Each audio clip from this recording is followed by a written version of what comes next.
Hi friends, welcome back to my YouTube channel. ನಾನು ಶೋಭಾ. ಆರೋಗ್ಯದ ಅಡುಗೆ ಚಾನಲ್ನ ಯಾರೆಲ್ಲ ನೋಡ್ತಾ ಇದ್ದೀರಾ, ಪ್ಲೀಸ್ ನನ್ನ ಚಾನಲ್ನ ಸಬ್ಸ್ಕ್ರೈಬ್ ಮಾಡಿಕೊಂಡು ಪೂರ್ತಿಯಾಗಿ ವಿಡಿಯೋ ನೋಡಿ. ಸ್ವಲ್ಪನಾದರೂ ಇಷ್ಟ ಆದರೆ ಲೈಕು, ಕಮೆಂಟು, ಶೇರು ಹಾಗೆ ಐಪ್ ಕೂಡ ಮಾಡಿ.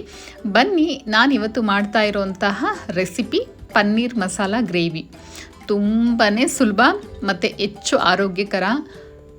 ಹಾಗೆಯೇ ನಾನಿಲ್ಲಿ ಕಡಿಮೆ ಪದಾರ್ಥನ ಬಳಸಿ ತುಂಬ ಸುಲಭವಾದಂತಹ ಒಂದು ವಿಧಾನದಲ್ಲಿ ತೋರಿಸ್ಕೊಡ್ತಾ ಇದ್ದೀನಿ. ಇದು ಚಪಾತಿ ಜೊತೆಯಲ್ಲಿ, ನಂತರ ಪೂರಿ ಜೊತೆಯಲ್ಲಿ ತುಂಬಾ ಚೆನ್ನಾಗಿರುತ್ತೆ. ಬನ್ನಿ, ಮತ್ತೆ ಯಾಕೆ ತಡ, ವಿಡಿಯೋನ ಸ್ಟಾರ್ಟ್ ಮಾಡ್ತಾ ಇದ್ದೀನಿ. ಇದನ್ನು ಒಂದು ಸಲ ನೀವು ಟ್ರೈ ಮಾಡಿದ್ರೆ ಸಾಕು, ಪದೇ ಪದೇ ಮಾಡ್ಕೊಂಡು ತಿಂತೀರಾ. ಅಷ್ಟು ಟೇಸ್ಟಿಯಾದಂತಹ ಪನ್ನೀರ್ ಮಸಾಲ ಗ್ರೇವಿ ಮಾಡೋ ವಿಧಾನನ ನೋಡೋದಾದರೆ, ಇದಕ್ಕೆ ಮುಖ್ಯವಾಗಿ ಬೇಕಾಗಿದ್ದು ಪನ್ನೀರು. ನಾನಿಲ್ಲಿ ಒಂದು ಪ್ಯಾಕೆಟ್ ತೊಗೊಂಡಿದ್ದೀನಿ, 200 ಗ್ರಾಮು ಮಿಲ್ಕಿ ಮಿಸ್ಟು. ನೀವು ಬೇಕಾದರೆ ಇಲ್ಲಿ ನಂದಿನಿ ಬ್ರ್ಯಾಂಡ್ದು ಅಥವಾ ನಿಮಗಿಲ್ಲಿ ಯಾವ ಪನ್ನೀರ್ ಬೇಕೋ ಅದನ್ನು ನೀವಿಲ್ಲಿ ಬಳಸ್ಬೋದು, ಅಥವಾ ನೀವಿಲ್ಲಿ 2 ಪ್ಯಾಕೆಟು ಕೂಡ ಬಳಸ್ಬೋದು.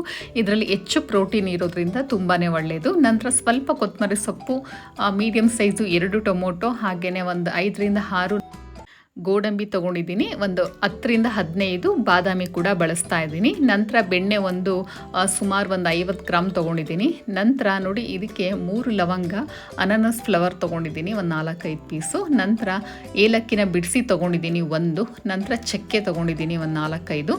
ನಂತರ ಪಲಾವ್ ಎಲೆ 2. ನಂತರ ಖಾರದ ಪುಡಿ 1 ಟೇಬಲ್ ಸ್ಪೂನು, ಧನಿಯಾ ಪುಡಿ ಕೂಡ 1 ಟೇಬಲ್ ಸ್ಪೂನ್ ಬಳಸ್ತಾ ಇದ್ದೀನಿ. ನಂತರ ಅರಿಶಿಣದ ಪುಡಿ ಕೂಡ ಬಳಸ್ತಾ ಇದ್ದೀನಿ, ರುಚಿಗೆ ತಕ್ಕಷ್ಟು ಉಪ್ಪು ಬಳಸ್ತಾ ಇದ್ದೀನಿ. ನಂತರ ದೊಡ್ಡ ಗಾತ್ರದಲ್ಲಿ ನಾನು ಈರುಳ್ಳಿ ಬಳಸ್ತಾ ಇದ್ದೀನಿ 2. ನಂತರ 2 ಇಂಚಿಗಿಂತ ಸ್ವಲ್ಪ ಕಡಿಮೆ ನಾನು ಶುಂಠಿ ಬಳಸ್ತಾ ಇದ್ದೀನಿ, ಒಂದು 10ರಿಂದ 12 ಎಸಳು ಬೆಳ್ಳುಳ್ಳಿ. ಮೊದಲನೇದಾಗಿ ನೋಡಿ, ನಾವು ಪ್ಯಾಕೆಟ್ನ ತೊಳ್ಕೊಳ್ಳೋಣ. ನಂತರ ಇವಾಗ ಕಟ್ ಮಾಡಿ ಪನ್ನೀರ್ನ ತೆಕ್ಕೊಳ್ತಾ ಇದ್ದೀನಿ. ಇದನ್ನು ಒಂದು ಬಾರಿ ನಾನು ನೀರಲ್ಲಿ ಮುಳುಗಿಸಿ ತೊಳೆದು ತಗೊಳ್ತಾ ಇದ್ದೀನಿ.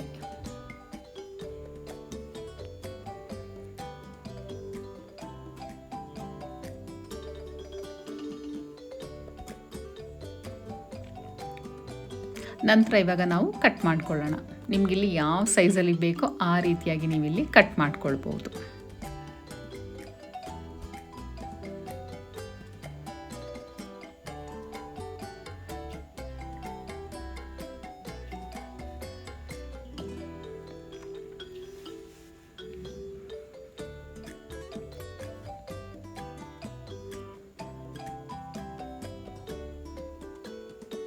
ನೋಡಿ, ಎಲ್ಲನೂ ಕೂಡ ಇವಾಗ ಕಟ್ ಮಾಡ್ಕೊಂಡಿದ್ದಾಗಿದೆ. ಇದನ್ನು ಇವಾಗ ಬೌಲಿಗೆ ಇವಾಗ ಟ್ರಾನ್ಸ್ಫರ್ ಮಾಡ್ಕೊಳ್ತಾ ಇದ್ದೀನಿ.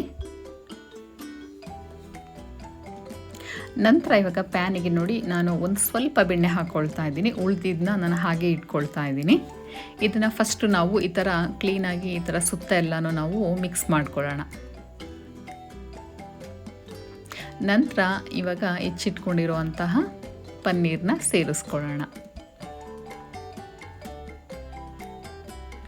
ನಂತರ ಇದಕ್ಕೆ ಸ್ವಲ್ಪನೇ ಉಪ್ಪನ್ನು ಸೇರಿಸ್ಕೊಳ್ಳೋಣ. ನಂತರ ಸ್ವಲ್ಪನೇ ಖಾರದ ಪುಡಿ ಕೂಡ ಸೇರಿಸ್ಕೊಂಡು ನಾನು ಇದನ್ನು ಸುಮಾರು ಒಂದು 2ರಿಂದ 3 ನಿಮಿಷ ಲೋ ಫ್ಲೇಮಲ್ಲಿ ನಾನು ಇದನ್ನು ಫ್ರೈ ಮಾಡ್ಕೊಳ್ತೀನಿ. ನೀವು ಸಾಮಾನ್ಯವಾಗಿ ಪನ್ನೀರ್ ಗ್ರೇವಿ ತಿನ್ನಬೇಕಾದ್ರೆ ಅಂದರೆ ಒಂದೊಂದು ಸಲ ಸಪ್ಪೆ ಇರುತ್ತೆ, ಅದಕ್ಕೆ ಉಪ್ಪು ಖಾರನೇ ಹಿಡ್ದಿರೋದಿಲ್ಲ. ಹಾಗಾಗಿ ನೀವು ಬೆಣ್ಣೆ ಜೊತೆಯಲ್ಲಿ ಈ ಥರ ಖಾರದ ಪುಡಿ, ಸ್ವಲ್ಪನೇ ಉಪ್ಪನ್ನು ಸೇರಿಸಿ ನಾವು ಫ್ರೈ ಮಾಡ್ಕೊಳ್ಳೋದ್ರಿಂದ ತುಂಬಾ ಚೆನ್ನಾಗಿ ಬರುತ್ತೆ.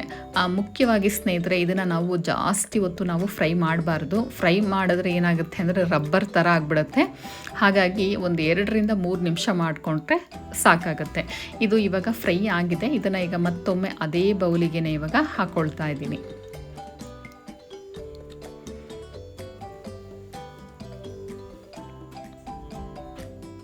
ಇವಾಗ ಎಲ್ಲನೂ ಕೂಡ ಇವಾಗ ಬೌಲಿಗೆ ಹಾಕ್ಕೊಂಡಿದ್ದಾಗಿದೆ.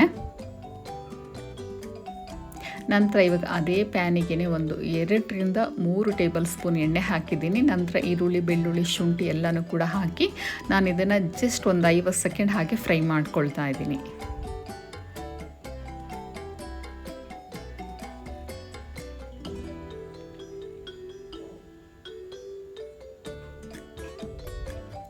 ಈಗ ಇದು ಸ್ವಲ್ಪ ಫ್ರೈ ಆಗಿದೆ. ನಂತರ ಇವಾಗ ಇದಕ್ಕೆ ಟೊಮೊಟೊ ಹಣ್ಣನ್ನು ಹಾಕ್ಕೊಳ್ಳೋಣ. ನಂತರ ಗೋಡಂಬಿ ಹಾಗೆ ಬಾದಾಮಿನೂ ಕೂಡ ಹಾಕ್ಕೊಳ್ತಾ ಇದ್ದೀನಿ. ನೀವು ಬೇಕಾದರೆ ಬಾದಾಮಿನ ನೀವಿಲ್ಲಿ ಸ್ಕಿಪ್ ಕೂಡ ಮಾಡ್ಕೊಳ್ಬೋದು. ನಂತರ ಎಲ್ಲ ಸ್ಪೈಸಸ್ನೂ ಕೂಡ ಹಾಕ್ಕೊಳ್ತಾ ಇದ್ದೀನಿ. ಇವಾಗ ಇದನ್ನು ಒಂದು 2 ನಿಮಿಷದವರೆಗೂ ನಾವು ಫ್ರೈ ಮಾಡ್ಕೊಳ್ಳೋಣ.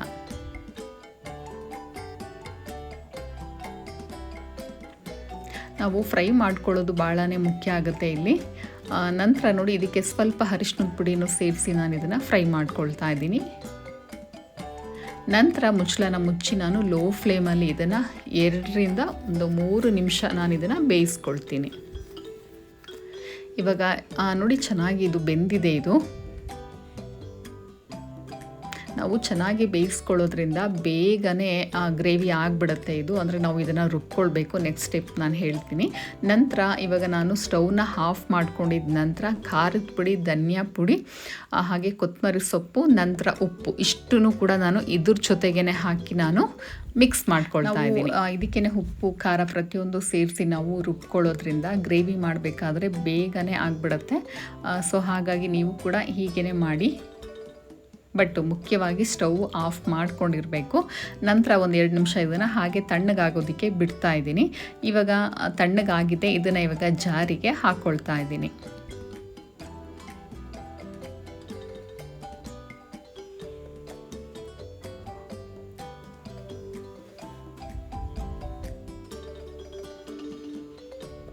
ಇದಕ್ಕೆ ನಾನು ಮತ್ತೆ ಬೇರೆ ಯಾವುದೂ ಕೂಡ ಇಲ್ಲಿ ಸೇರಿಸ್ತಾ ಇಲ್ಲ. ನಂತರ ಅಗತ್ಯ ಇರೋಷ್ಟು ನೀರನ್ನು ಸೇರಿಸಿ ನಾವು ಇದನ್ನು ಫೈನಾಗಿ ನಾವು ಪೇಸ್ಟ್ ಮಾಡ್ಕೋಬೇಕಾಗತ್ತೆ. ಇದು ಇವಾಗ ರೆಡಿಯಾಗಿದೆ. ನಾನು ಆವಾಗಲೇ ಬೆಣ್ಣೆನ ತೆಗೆದಿಟ್ಕೊಂಡಿದ್ನಲ್ವ, ಅದನ್ನು ಕೂಡ ಇವಾಗ ಇದಕ್ಕೆ ಹಾಕ್ಕೊಳ್ತಾ ಇದ್ದೀನಿ. ನಾನು ಮತ್ತೆ ಇದಕ್ಕೆ ಯಾವುದೇ ರೀತಿ ಎಣ್ಣೆನ ಬಳಸ್ತಾ ಇಲ್ಲ. ನಂತರ ರುಬ್ಬಿಟ್ಕೊಂಡಿರುವಂತಹ ಮಸಾಲೆನ ಇದಕ್ಕೆ ಸೇರಿಸ್ಕೊಂಡು ಜಸ್ಟ್ ಒಂದು 50 ಸೆಕೆಂಡ್ ಅಷ್ಟೇ ಮಿಕ್ಸ್ ಮಾಡ್ಕೊಳ್ತಾ ಇದ್ದೀನಿ. ಯಾಕಂದರೆ ನಾನು ಆಲ್ರೆಡಿ ಚೆನ್ನಾಗಿ ಇದನ್ನು ನಂತರ ಅದೇ ಜಾರಿಗೆ ನೋಡಿ ಅಗತ್ಯ ಇರೋಷ್ಟು ಅಂದರೆ ಸ್ವಲ್ಪ ನೀರನ್ನು ಸೇರಿಸಿ ನಾನೀಗ ಇದಕ್ಕೆ ಹಾಕ್ಕೊಳ್ತಾ ಇದ್ದೀನಿ. ಇದನ್ನು ಮತ್ತೊಮ್ಮೆ ಇದನ್ನು ಮಿಕ್ಸ್ ಮಾಡ್ಕೊಳ್ಳೋಣ.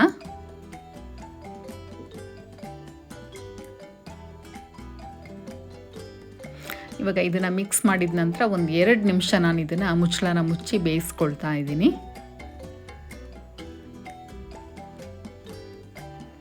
ಈಗ ಜಸ್ಟ್ ಇದನ್ನು ಹಾಗೆ ಮಿಕ್ಸ್ ಮಾಡ್ಕೊಳ್ತಾ ಇದ್ದೀನಿ. ಇವಾಗ ನೋಡಿ ನಾನು ಫ್ರೈ ಮಾಡಿ ಎತ್ತಿಟ್ಕೊಂಡಿದ್ನಲ್ವ ಪನ್ನೀರ್ನ ಇವಾಗ ಹಾಕ್ಕೊಳ್ತಾ ಇದ್ದೀನಿ.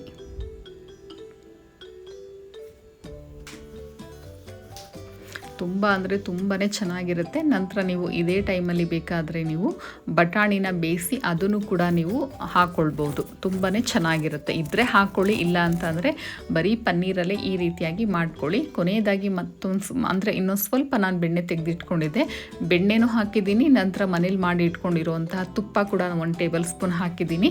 ಇವಾಗ ಫೈನಲ್ ಆಗಿ ಸಿಂಪಲ್ ಆದಂತಹ ಟೇಸ್ಟಿಯಾದಂತಹ ಪನ್ನೀರ್ ಮಸಾಲ ಗ್ರೇವಿ ರೆಡಿಯಾಗಿದೆ.